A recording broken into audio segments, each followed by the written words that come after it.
When was Jammu and Kashmir part of the empire of Maharaja Ranjit Singh? What is the structure of National Security Council? 10 years ago, supercomputing used to be a buzzword. What happened to that field? Can you tell me what is glacial lake outburst floods? Mr. Nittin, you are from UT of Jammu and Kashmir, right? What is the status of the Legislative Assembly which used to exist before this scrapping of 35A and 370 was done?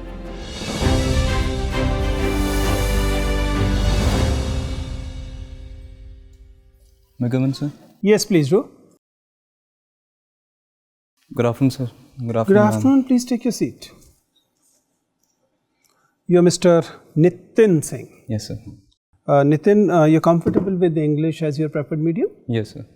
Fine, Nittin. Then why don't you introduce yourself to the board? So my name is Nittin, and I am 25 years old, and I have done my graduation in computer science and engineering, and that I've done from IIT Ropar. And I come from Jammu and Kashmir, and my father is a lecturer and mother is a homemaker. So That's it?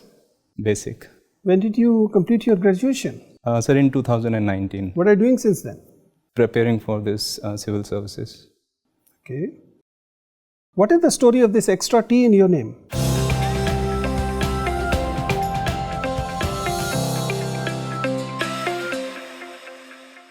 Sir, so this is a reflection of the dialect that we speak.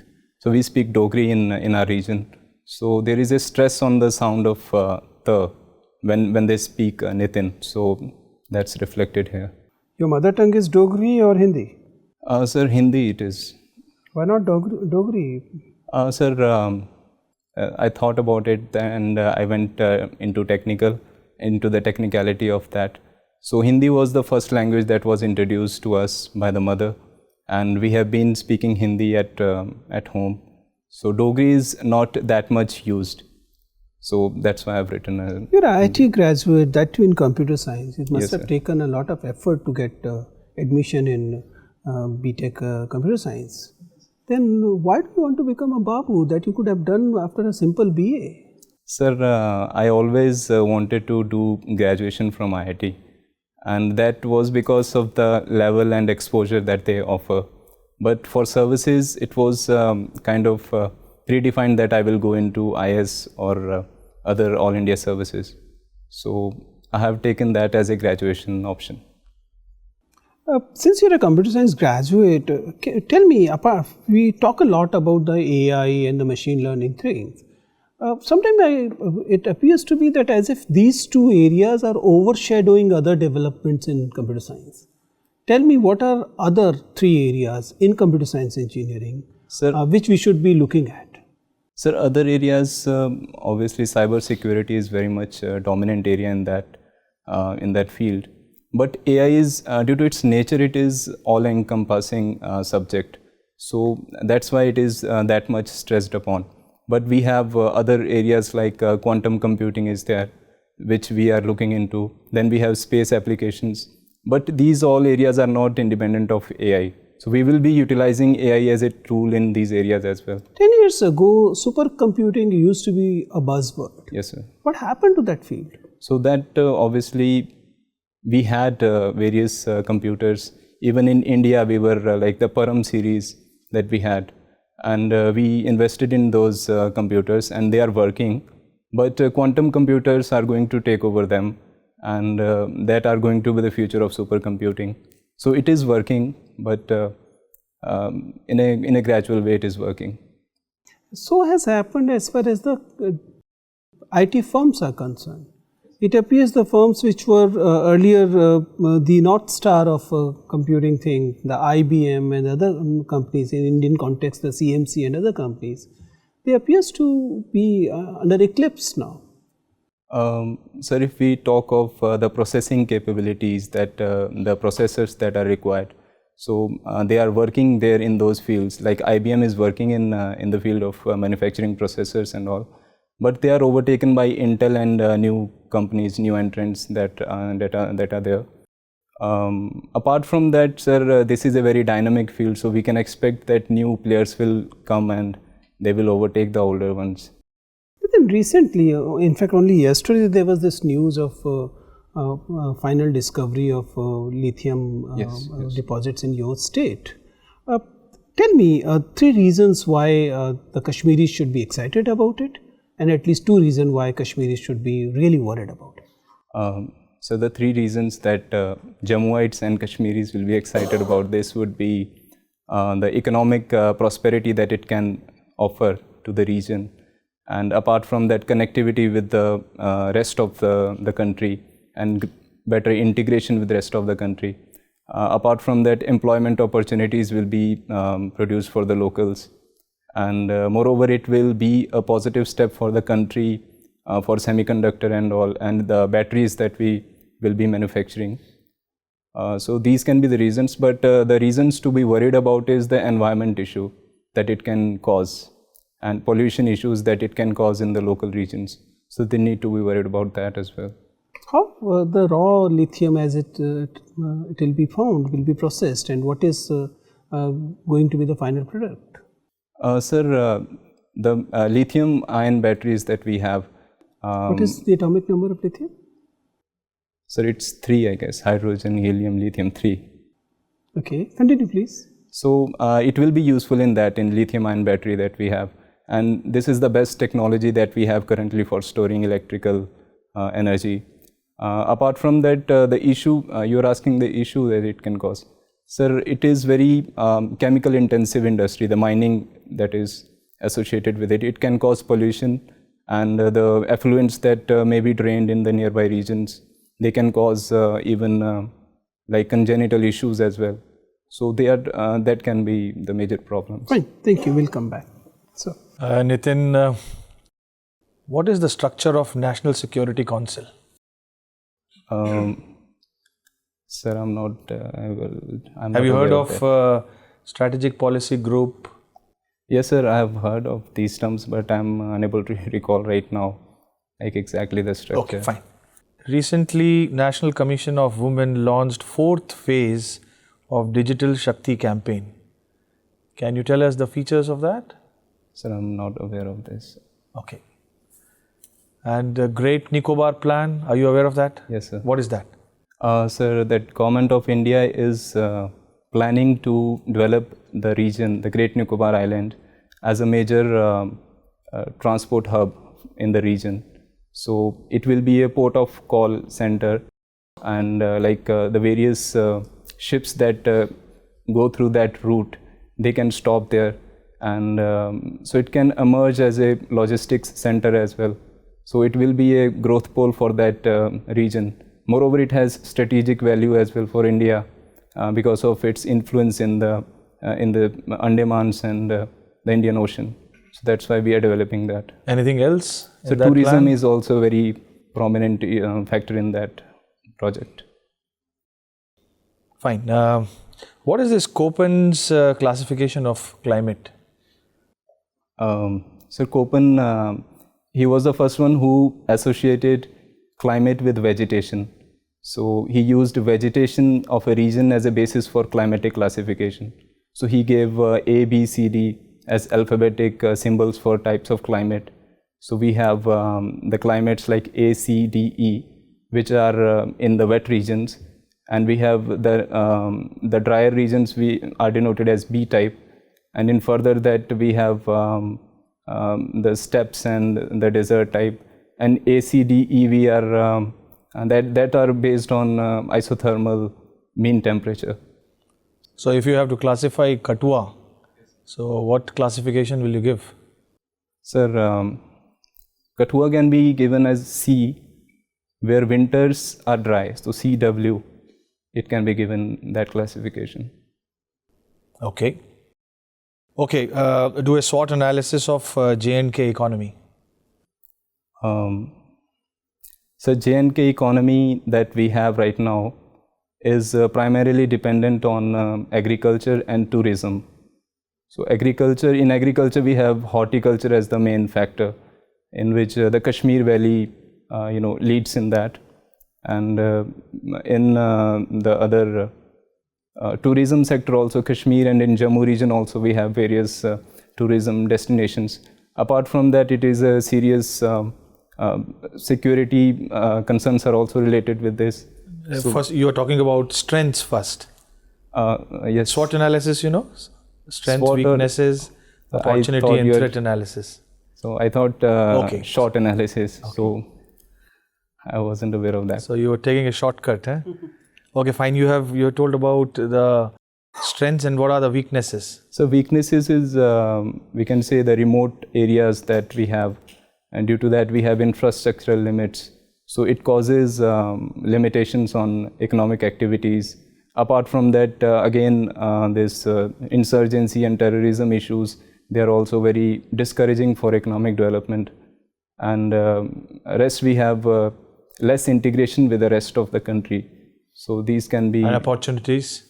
Sir, opportunities again we have in tourism, in agriculture, horticulture, and in art and crafts we have a great opportunity there, in carpet industry.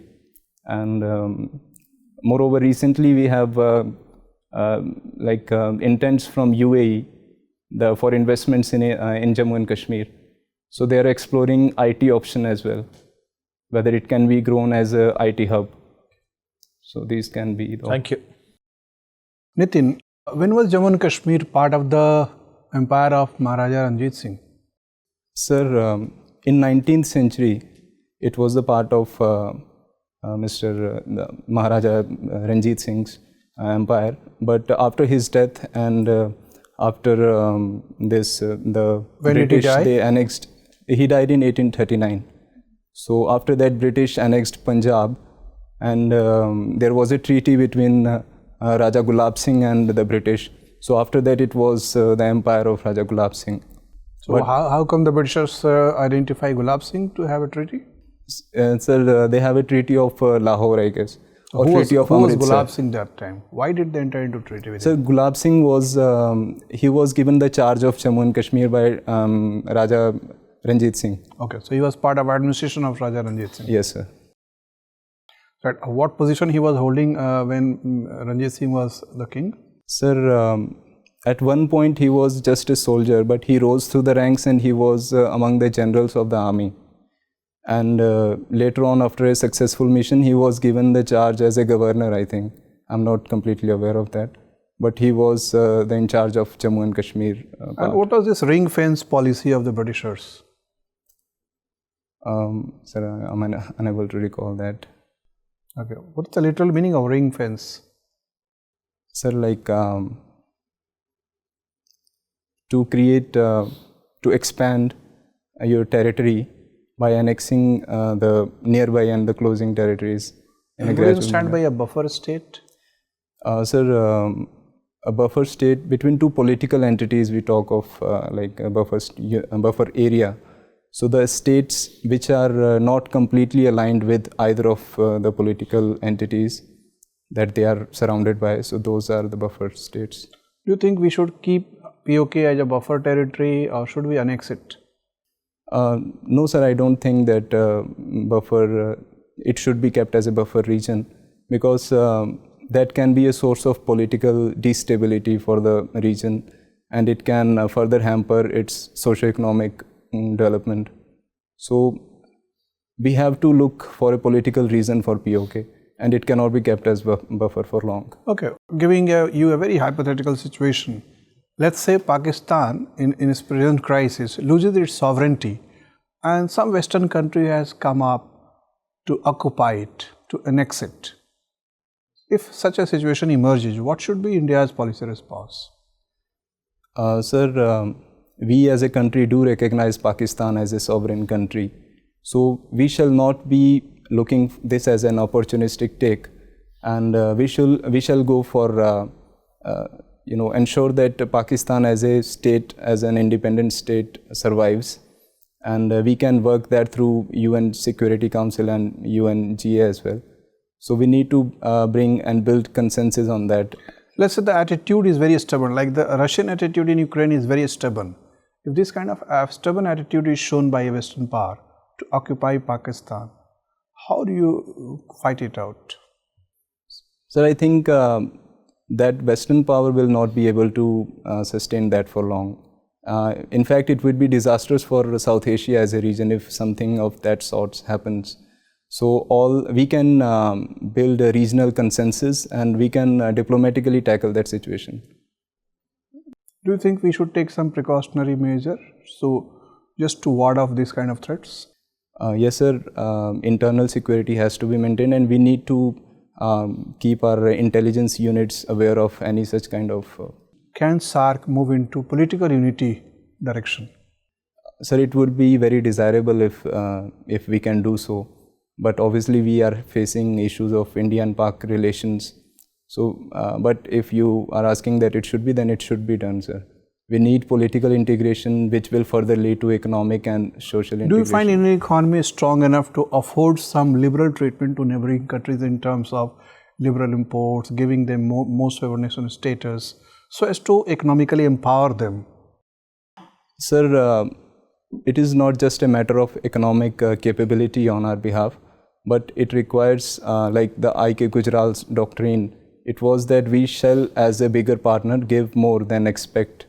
And we shall work on that, and we shall sure give assistance to our neighbors. So do you think Government of India is missing that opportunity and that is being capitalized by the Chinese? No, sir. Recently even, sir, India has taken many steps in that direction. Even during the COVID crisis, we arranged for a separate fund under SAARC, and then we exported vaccines.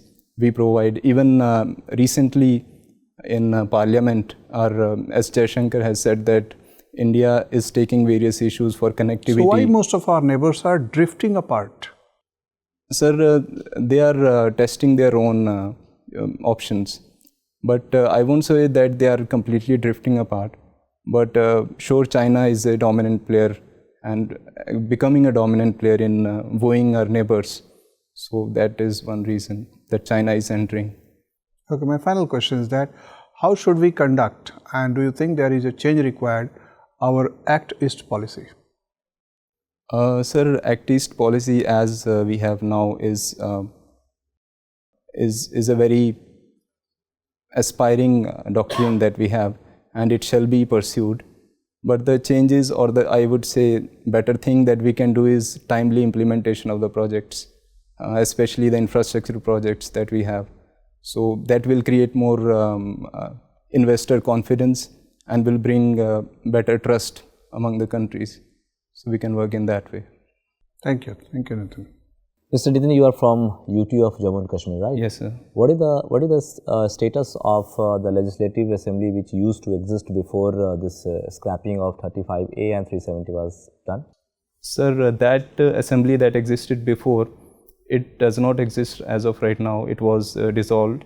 But union territory that we have, it is with the Legislative Assembly. So, and that yet haven't been formed. But so it will continue to exist? Not that earlier Legislative Assembly. Elections will be held for the same, right? New Legislative Assembly is provisional. So is there any plan to conduct election in near future? Sir, I don't think the government has given any official word for that, but there is a buzzword among the people that within a year or two, they will be having elections recently. Okay. So how the needs and grievances of the people at large are being addressed when they are not having effective representation in a policy making body? Sir, bureaucratic red tapeism is one thing that I would say, because of lack of political representation, people face that. And apart from that, accountability is one issue that people face, and because of lacking political representatives. Then again, sir, democracy has to work through representatives, and it cannot work through bureaucracy. Okay. My last question to you. Recently, Honorable Prime Minister of our country has flagged off, 2 trains in this Vande Bharat series. Can you name the originating and destination point of these 2 trains? Sir, it was from Mumbai to Pune. Mumbai to which Pune? I remember. And the second one? It was... The first one is from Mumbai to Sholapur. Okay. And the second one is from? I think it's from Gujarat to Mumbai region. Gujarat to Mumbai, don't know. I'm not completely... Nitin, Yes, ma'am. can you tell me some of the tribes of Jammu Kashmir which practice transhumance? Ma'am, Bakarwals and Gujars, they are the tribes. Gadis are also there. They are predominantly from Himachal, but they exist in Jammu and They are Kashmir in as Jammu well. and Kashmir Yes. as well. What are the government policies for these tribes, and what has been the issue around them of late? Ma'am, the government has decided to, to establish a system where they lead a settled life rather than transhumans. So, in pursuance of that, the Roshni Act was passed. It was way back in, I think, in 1990s, and the land was given to them.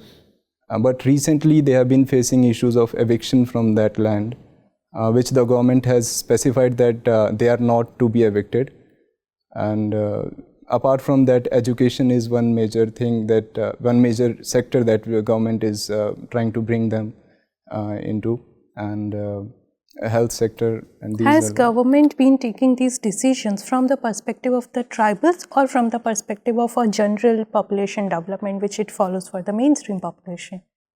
Ma'am, they are trying to address their issues, but obviously the political calculations they come into, and when they are taking decisions in that manner, they are obviously catering to the other sections of people as well.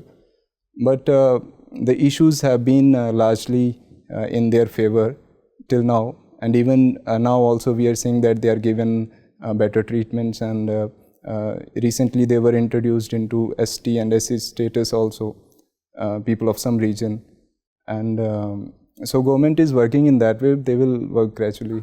Right.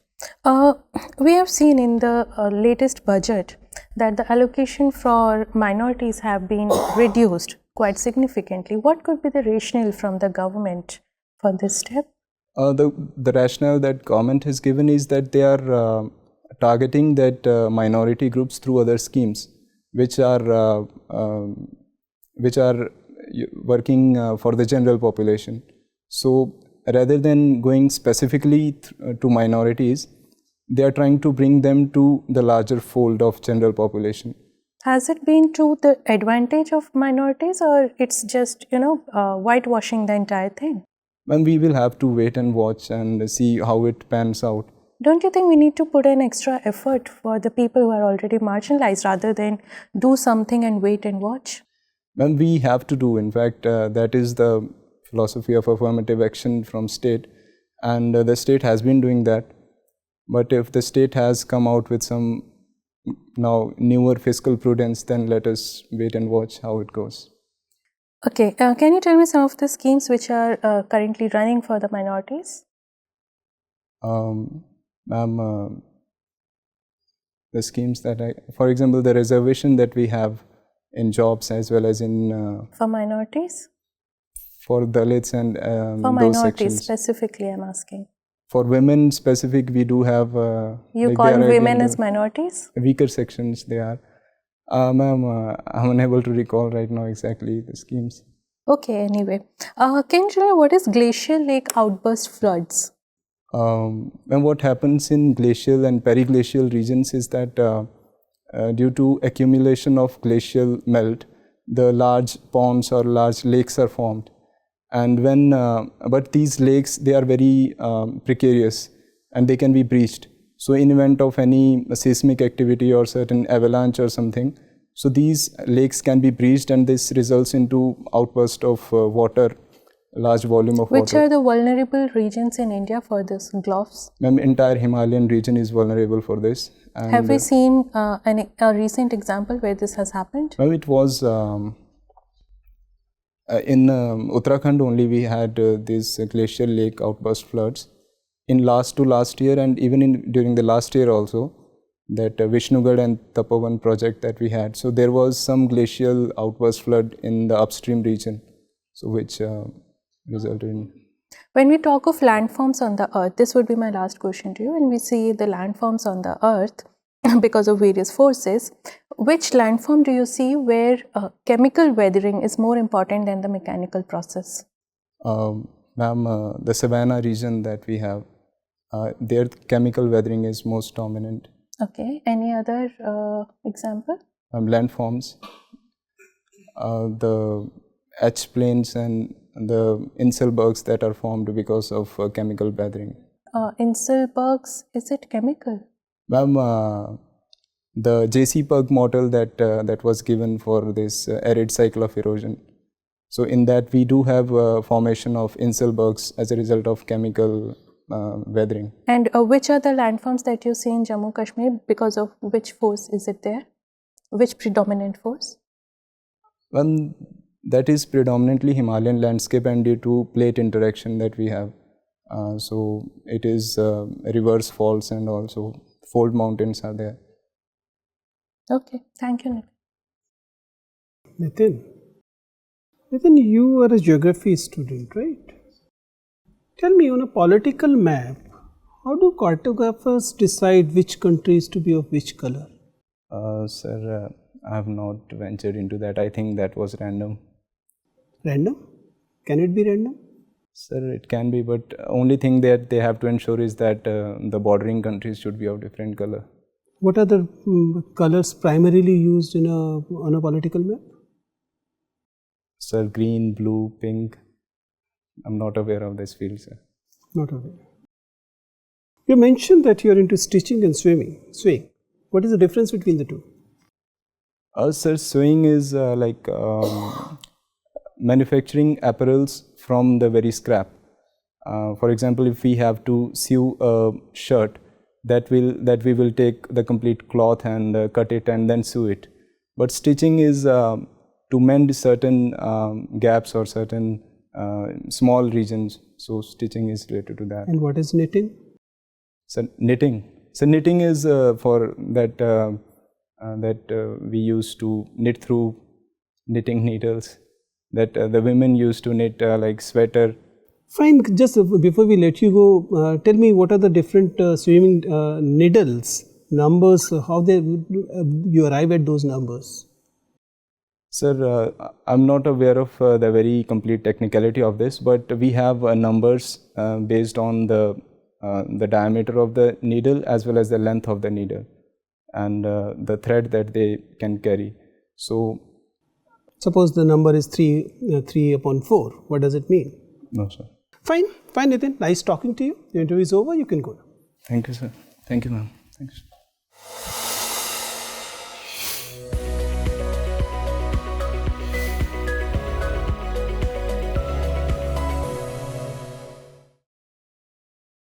Please sit down. Ji Nittin, so your interview is on 17th of April. April, yes, sir. तब तक थक जाओगे, है ना? Tell me, is it going to be your first interview at the UPSC? Yes, sir. And you are happy with your performance today? Sir, I can work upon it. What are the areas you are still looking to improve upon? For example, sir, the Ladakh question by sir and some questions by ma'am as well, and about sewing and knitting, this stitching. So these are, and about the optional subject. Right. See, overall, Nittin, you're a good candidate, and you carry a wonderful personality. You're coming from a region from where not many candidates are coming. So the board obviously will be interested in you, and there's likely to be a long discussion about your state, about the UT of Ladakh and Valley and Jammu. And so there will be several reasons why different board members will have to interest in you from a different angle. So that is one thing you should capitalize on, because you already know that it is very likely that there will be a discussion on that front. So that is one.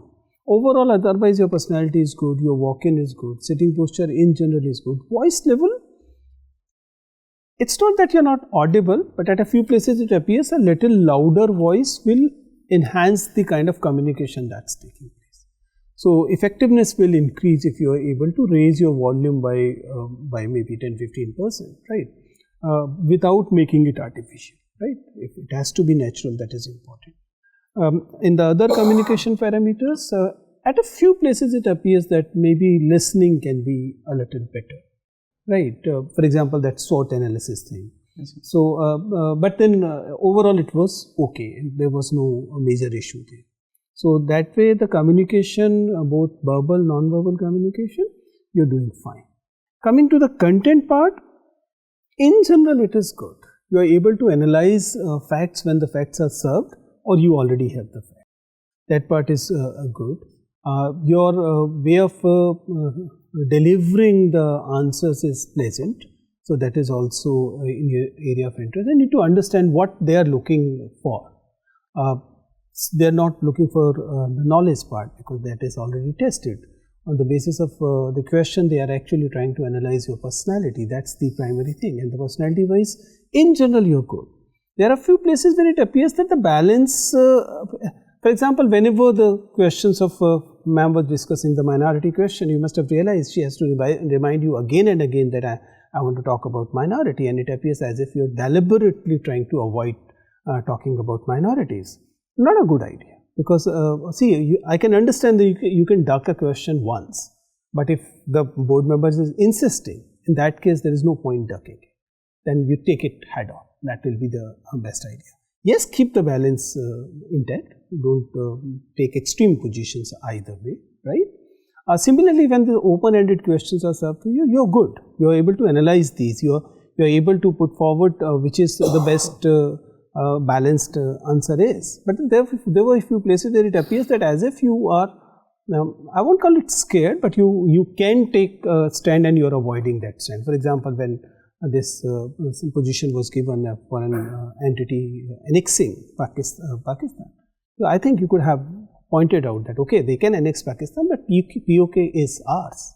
That's their, as per our policy. They cannot be allowed to put their boots there, right? That is about our interest, right? I mean, I'm not saying that you have to say precisely this, but I'm just pointing out that there were positions where maybe a little bit more open-ended thinking would have helped you perform even better. You're doing already very good, right?